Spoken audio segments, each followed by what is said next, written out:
ପ୍ରକୃତିର ଅପାର ସୌନ୍ଦର୍ଯ୍ୟରେ ଘେରା ମେଘମାଳାର ଆଲିଙ୍ଗନରେ ଥିବା ଏକ ସ୍ୱର୍ଗ ସମଭୂମି ହେଉଛି ସିକିମ୍। ଏହି ସୁନ୍ଦର ରାଜ୍ୟର ଦକ୍ଷିଣ ଭାଗରେ ଅବସ୍ଥିତ ଅତ୍ୟନ୍ତ ପବିତ୍ର ଓ ଆକର୍ଷଣୀୟ ଧାର୍ମିକ ସ୍ଥାନ ହେଉଛି ଚାରଧାମ। ଏଠାକୁ ପହଞ୍ଚିବା ମାତ୍ରେ ମନେ ହୁଏ ଯେପରି ଆମେ ଏକ ନୂତନ ଆଧ୍ୟାତ୍ମିକ ଜଗତକୁ ପ୍ରବେଶ କରିଛୁ।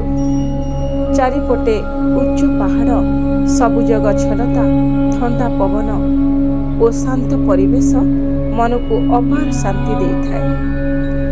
ଚାରିଧାମର ସବୁଠାରୁ ବଡ଼ ଆକର୍ଷଣ ହେଉଛି ଭଗବାନ ଶିବଙ୍କ ବିଶାଳ ପ୍ରତିମା। ପ୍ରାୟ 108 ଫୁଟ ଉଚ୍ଚ ଏହି ମହାନ ମୂର୍ତ୍ତି ଦୂରରୁ ମଧ୍ୟ ସମସ୍ତଙ୍କ ଦୃଷ୍ଟି ଆକର୍ଷଣ କରେ। ଭଗବାନ ଶିବଙ୍କ ଶାନ୍ତ ମୁଖମଣ୍ଡଳ ଦେଖିଲେ ଭକ୍ତମାନଙ୍କ ମନରେ ଭକ୍ତି ଓ ଶ୍ରଦ୍ଧା ଜାଗ୍ରତ ହୋଇଯାଏ। ଏହି ସ୍ଥାନକୁ ସିଦ୍ଧେଶ୍ୱର ଧାମ ବୋଲି ମଧ୍ୟ କୁହାଯାଇଥାଏ। ଏଠାରେ ଭାରତର ପ୍ରସିଦ୍ଧ ଚାରିଧାମ ବଦ୍ରିନାଥ, ଦ୍ୱାରିକା, ଜଗନ୍ନାଥ ଓ ରାମେଶ୍ୱରଙ୍କର ପ୍ରତିକୃତି ତିଆରି କରାଯାଇଛି।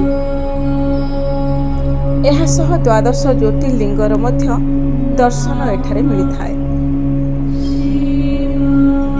ତେଣୁ ଭକ୍ତମାନେ ଏକ ସ୍ଥାନରେ ଅନେକ ପବିତ୍ର ଧାମର ଅନୁଭୂତି ପାଇଥାନ୍ତି। ସକାଳର ସୂର୍ଯ୍ୟ କିରଣ ଯେତେବେଳେ ମନ୍ଦିର ଉପରେ ପଡ଼େ, ସମଗ୍ର ପରିବେଶ ସୁନେଲି ଆଲୋକରେ ଚମକି ଉଠେ। ସେହି ଦୃଶ୍ୟ ଦେଖିଲେ ମନେ ହୁଏ ଏଠାକୁ ଆସୁଥିବା ପ୍ରତ୍ୟେକ ପର୍ଯ୍ୟଟକ କେବଳ ଦର୍ଶନ କରି ଫେରନ୍ତି ନାହିଁ, ସେମାନେ ତାଙ୍କ ସହିତ ନେଇଯାଇଥାନ୍ତି ଅନେକ ସୁନ୍ଦର ସ୍ମୃତି ଓ ମନର ଶାନ୍ତି। ଚାରିଧାମର ଚାରିପଟେ ଥିବା ପାହାଡ଼ ଓ ମେଘମାଳା ଏହି ସ୍ଥାନର ସୌନ୍ଦର୍ଯ୍ୟକୁ ଆହୁରି ବଢ଼ାଇ ଦିଏ।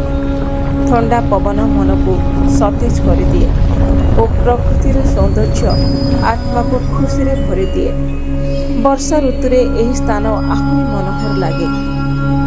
ମେଘମାଳା ପାହାଡ଼କୁ ଢାଙ୍କି ଦେଇଥାଏ ଓ ପରିବେଶକୁ ସ୍ୱପ୍ନ ସମାନ କରିଦିଏ। ଶୀତ କାଳରେ ଥଣ୍ଡା ପବନ ଓ କୁହୁଡ଼ିଆ ପରିବେଶ ଏଠାରେ ଆଧ୍ୟାତ୍ମିକତାକୁ ଆହୁରି ବଢ଼ାଇ ଦିଏ। ନାମ୍ଚି କେବଳ ଏକ ପର୍ଯ୍ୟଟନ ସ୍ଥଳ ନୁହେଁ, ଏହା ହେଉଛି ଭକ୍ତି, ପ୍ରକୃତି ଓ ଶାନ୍ତିର ଏକ ଅପୂର୍ବ ସଙ୍ଗମ। ଏଠାରେ ଆସିଲେ ମନର ସମସ୍ତ ଚିନ୍ତା ଦୂର ହୋଇଯାଏ। ମନେ ହୁଏ ଯେପରି ଭଗବାନଙ୍କ ନିକଟରେ ଆମେ କିଛି ମୁହୂର୍ତ୍ତ ଅତିବାହିତ କରୁଛୁ।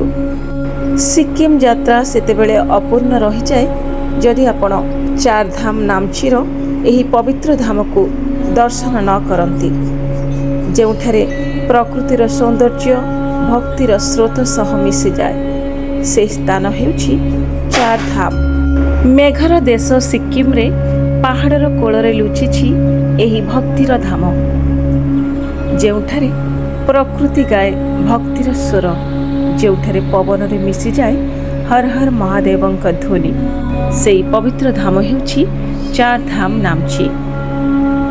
ପାହାଡ଼ ଉପରେ ଦଣ୍ଡାୟମାନ ଭଗବାନ ଶିବଙ୍କର ବିଶାଳ ପ୍ରତିମା ମନେ ହୁଏ ସମଗ୍ର ସୃଷ୍ଟିକୁ ଆଶୀର୍ବାଦ ଦେଉଛନ୍ତି।